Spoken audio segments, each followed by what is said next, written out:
छठ व्रत के महात्म और उसकी कथा के संदर्भ में भविष्य पुराण में कथा बताई गई है, जो श्री जन्मेजय जी महाराज वैशंपायन जी से प्रश्न करते हैं जो हे मुनिराज, दुरात्मा दुर्योधनादि द्वारा कपट रूप जुआ से हार कर पांडव लोग वनवास के लिए भेजे गए, तो जंगल में जाकर उन्होंने क्या किया,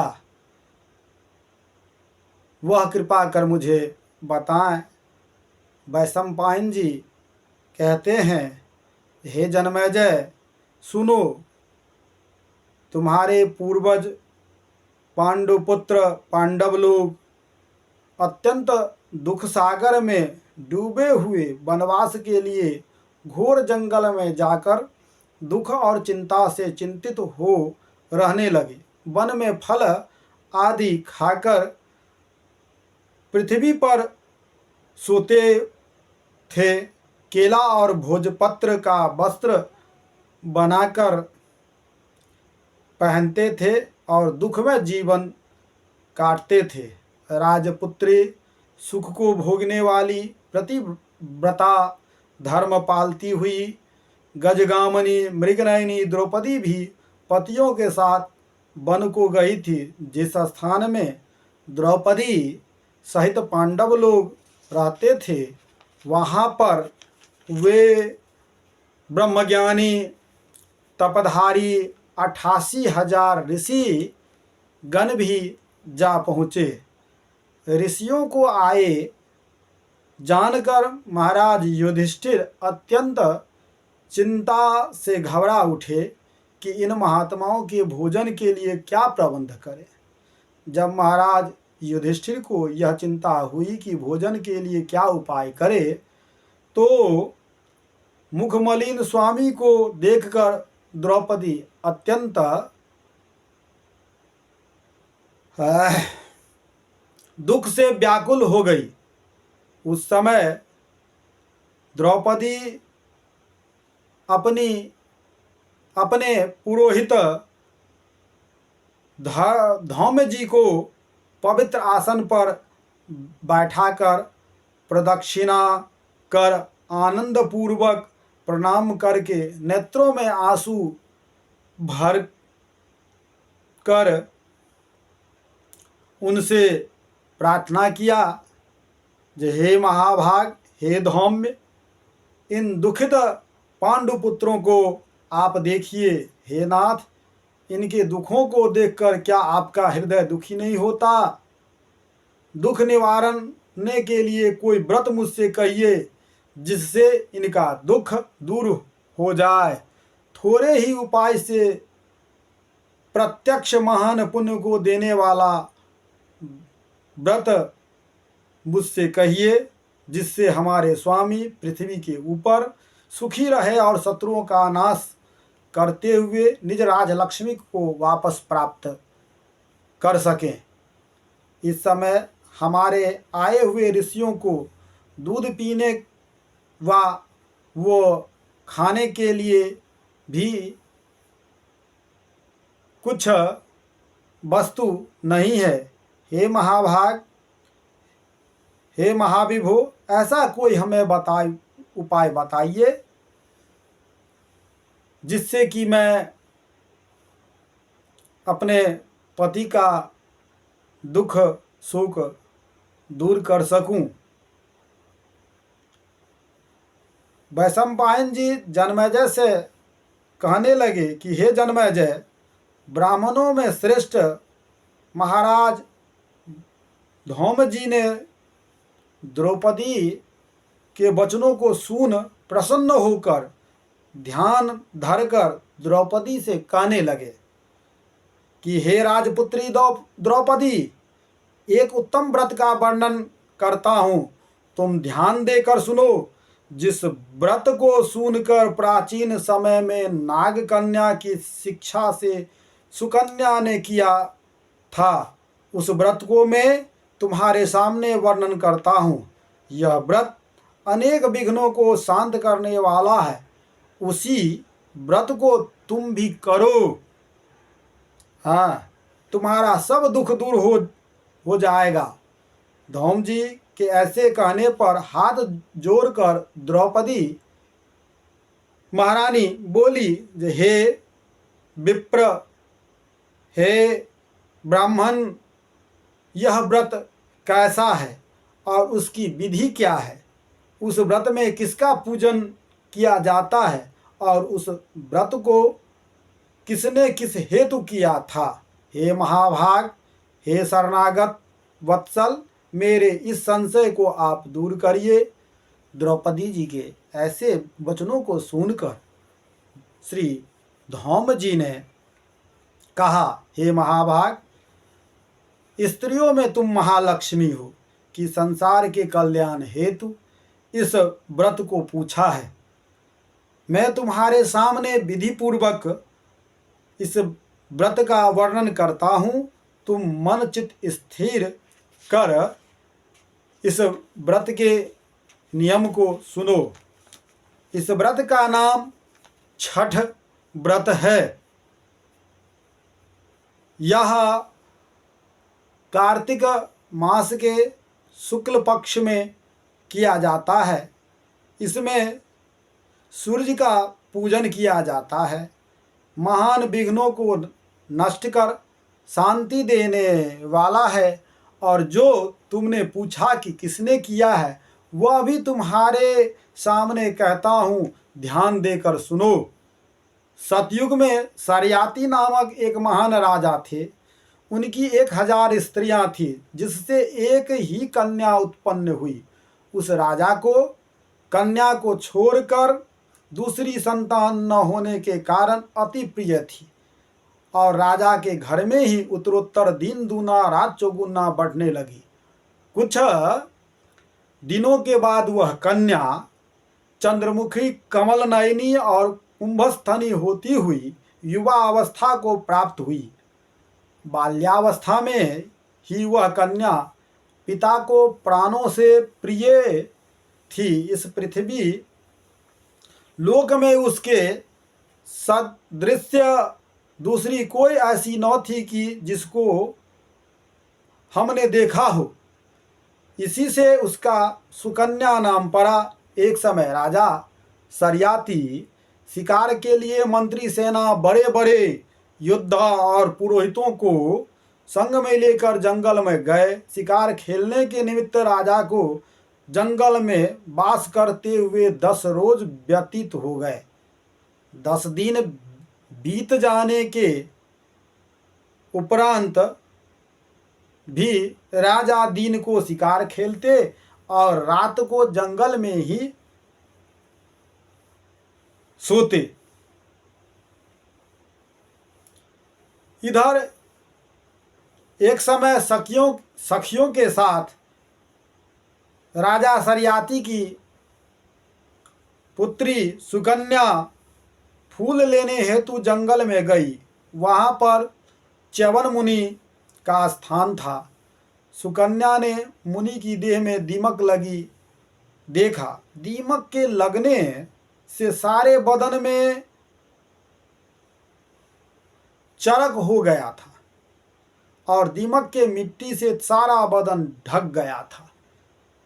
सिर्फ मिट्टी के बीच से मुनिराज के दोनों नेत्र जुगनू की भांति, किसी माणिक की भांति चमक रहे थे। सुकन्या उसे देखकर बहुत ही विस्मित हो गई और उन्होंने कोई बहुमूल्य रत्न समझकर वहीं जंगल से एक कांटा निकालकर उस कांटे के द्वारा वह मणि को निकालने की इच्छा से उनके दोनों नेत्र को फोड़ डाली। सुकन्या के द्वारा निकालने के फलस्वरूप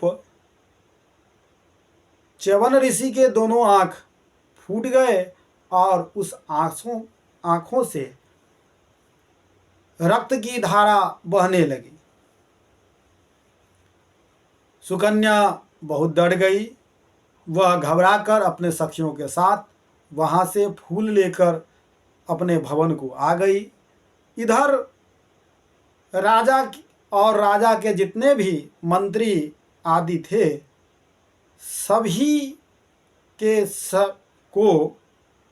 सभी का क्या हुआ तो मलमूत्र बंद हो गया। एक दिन बीते, 2 दिन बीते, तीसरे रोज भी ऐसा ही हुआ। राजा बहुत चिंतित हो गए। वो अपने ब्राह्मणों को बुलाकर, अपने पुरोहितों को बुलाकर इसका कारण ज्ञात करने को कहा। जो आप ब्राह्मण देवता त्रिकालदर्शी हैं, कृपा कर अपने त्रिनेत्र के द्वारा आप देखें जो इसकी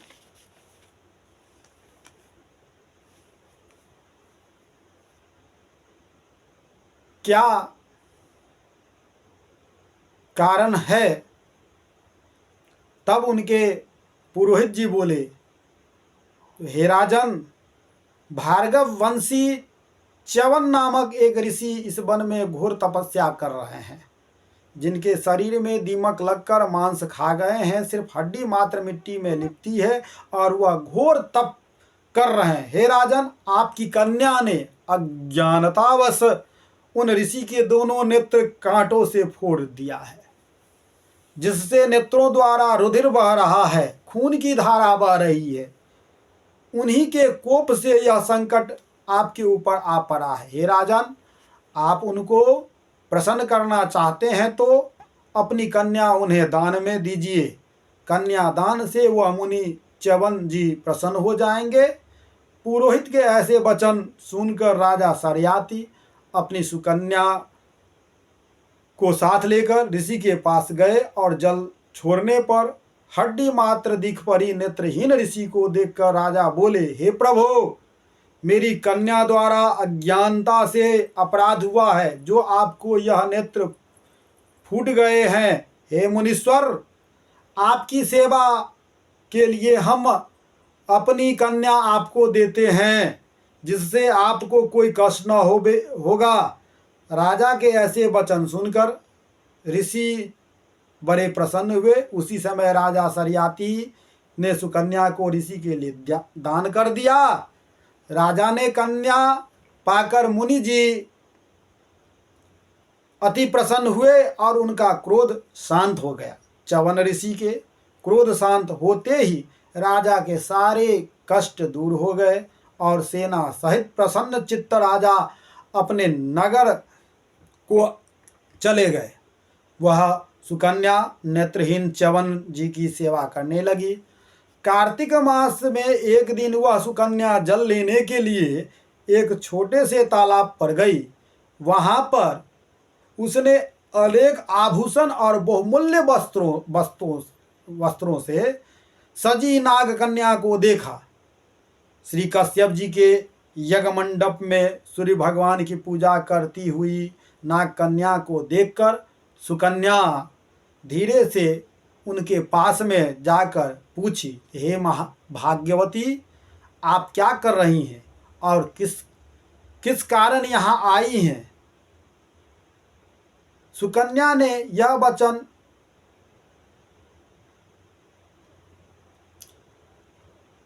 उन नाग कन्याओं से कहा और नाग कन्या उनके इस वचन को सुनकर कहती है, हे साध्वी, मैं नाग कन्या हूँ, व्रत धारण किए हुए हूँ और कश्यप जी के पूजन के लिए यहाँ आई हूँ। नाग कन्या के ऐसे वचनों को सुनकर सुकन्या बोली कि इस व्रत और पूजा का क्या महत्व है और करने से क्या फल होता है और इस पूजा की विधि क्या है, किस महीने और किस तिथि को यह उत्तम व्रत किया जाता है। तब नागकन्या ने कहा कि कार्तिक मास शुक्ल पक्ष षष्ठी को सप्तमी युक्त होने पर सर्व मनोरथ सिद्धि के लिए यह व्रत किया जाता है। व्रती को चाहिए कि पंचमी के दिन नियम से व्रत को धारण करे, सायंकाल में खीर का भोजन करे, पृथ्वी पर शयन करे, छठ के दिन षष्ठी के दिन व्रत का पालन कर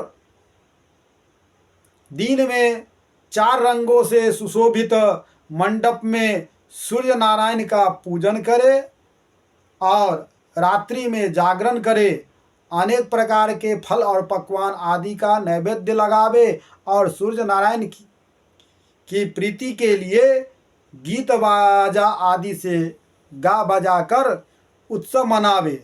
जिस समय तक सूर्य नारायण का दर्शन न होवे तब तक व्रत धारण किए रहे। प्रातःकाल सप्तमी को सूर्य नारायण का दर्शन करके अर्घ देवे। दूध, नारियल, केला, फूल, चंदन से 12 नाम सूर्य के लेकर उन्हीं नामों का उच्चारण करते हुए और प्रत्येक नाम से साष्टांग प्रणाम करते हुए अर्घ देवे। सूर्य के 12 नाम क्या क्या हैं? तो कहते हैं आदित्य, रवि, कमलेशु, इंद्र, भास्कर, दिवाकर, प्रभाकर, शिवम, विष्णु, ब्रह्मा, भानु और दिनेश। इन्हीं 12 नामों का उच्चारण करते हुए कहे कि हे सूर्य नारायण, आपको नमस्कार है। इस प्रकार इस व्रत को करने से सूर्य नारायण महाघोर कष्ट को दूर करके मनवांछित फल को देते हैं। हे सुव्रते, हमने यह छठ व्रत तुमसे कहा। श्री धौम जी ने कहा कि हे राजपुत्री द्रौपदी, नागकन्या के इस वचन को सुनकर सुकन्या ने उत्तम व्रत को धारण किया। इस व्रत के प्रभाव से महाराज च्यवन ऋषि के नेत्र पहले की तरह हो गए। ऋषि च्यवन जी का शरीर भी पुष्ट हो गया और सुकन्या के साथ वह आनंद पूर्वक राज्य सहित सुख भोगने लगे। इससे हे राजपुत्री द्रौपदी, तुम भी इस उत्तम व्रत को करो। इस व्रत के प्रभाव से तुम्हारे पति फिर राजलक्ष्मी को पावेंगे और निसंदेह तुम्हारा कल्याण होगा। धौम जी महाराज के इस उपदेश को सुनकर द्रौपदी ने विधि पूर्वक यथाशक्ति छठ व्रत को किया। तो युधिष्ठिर जी ने अतिथि रूप से आए हुए ब्राह्मणों को भोजन देकर प्रणाम किया। वैशंपायन जी ने कहा कि हे जन्मेजय, जब द्रौपदी ने धौम जी से उपदेश पाकर छठ व्रत को किया तो इसी व्रत के प्रभाव से द्रौपदी पांडव सहित फिर अपनी राजलक्ष्मी को प्राप्त किए। अतः जो कोई स्त्री इस उत्तम व्रत को करेगी उसके समस्त पाप और कष्ट नाश होकर सुकन्या की भांति पति सहित सुख को पावेगी। इस व्रत को विधि पूर्वक प्रत्येक वर्ष विधि विधान से करते हुए कथा को सुने और आचार्य को यथाशक्ति अन्न और द्रव्य को देकर आदर सत्कार के साथ विदा करे तो उसका मनोरथ सिद्ध होता है।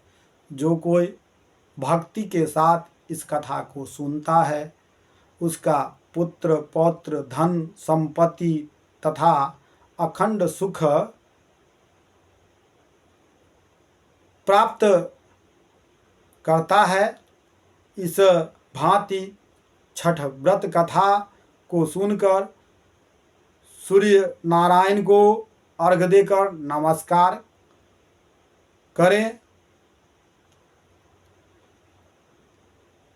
और भगवान भास्कर के 12 नामों से उनका पूजन करें तो अवश्य ही सभी मनोरथ सूर्य नारायण भगवान पूर्ण करेंगे। यही कथा महात्म के रूप में छठ का भविष्य पुराण में वर्णन किया गया है, जो हम लोग आज श्रवण किए। तो इसी प्रकार से इस भविष्य पुराणोक्त वाणी को धारण करते हुए छठ व्रत को हम लोग भी मनावे विधि पूर्वक, ताकि हमारे भी क्लेश दूर हो जाए, हमारे भी संकट दूर हो जाए, हमारे भी खोए हुए जो बांधव आदि हैं वो हमें प्राप्त हो जाए, और हमारा जो श्री अर्थात लक्ष्मी हमसे यदि रूठ के कहीं चली गई हो तो वह हमें प्राप्त हो जाए। जय श्री राधे, जय श्री कृष्णा।